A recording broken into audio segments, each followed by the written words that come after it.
អូនបានឈឺចាប់ហើយដើម្បីបងមិនអាចនៅជាមួយអូនដល់ស្លាប់ហេតុផលអ្វីចាំបាច់ឲ្យបងព្រួលប្រាបាត់បង់បងអូនបាត់បង់ក្តីសុខ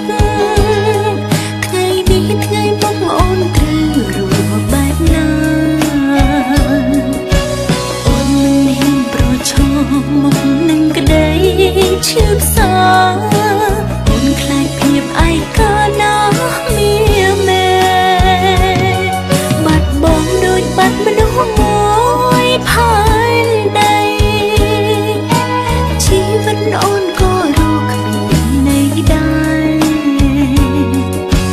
ជុំវិញខ្លួនគ្រប់អ្វីមានតែទុក្ខសោកតាមចងកម្មអូន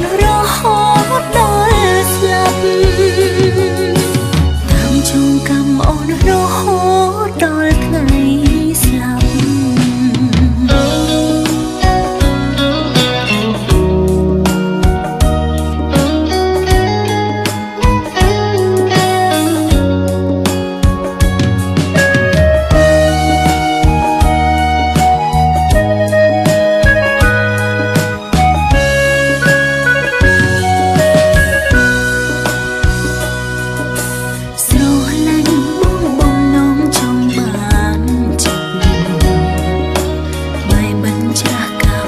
អូនបានឈឺចាប់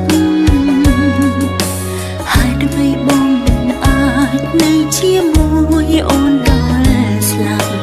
ហេតុផលអ្វីចាំបាច់ឲ្យបងព្រួលប្រាបាត់បង់បងអូនបាត់បង់ក្តីសុខ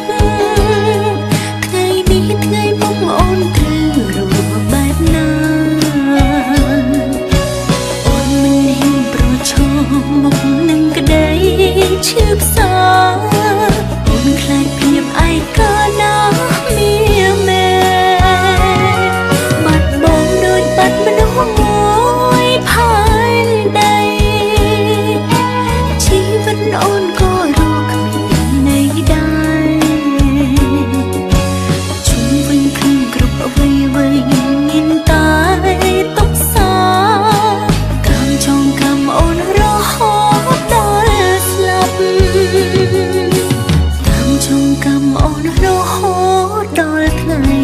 ស្លាប់បាត់បង់បងអូនបាត់បង់ក្តីសុខថ្ងៃនេះថ្ងៃមុខអូនត្រូវរស់បែបណាអូនមិនហ៊ានប្រឈមមុខនឹងក្តីឈឺផ្សាអូនខ្លាចភាពឯកាណាមេ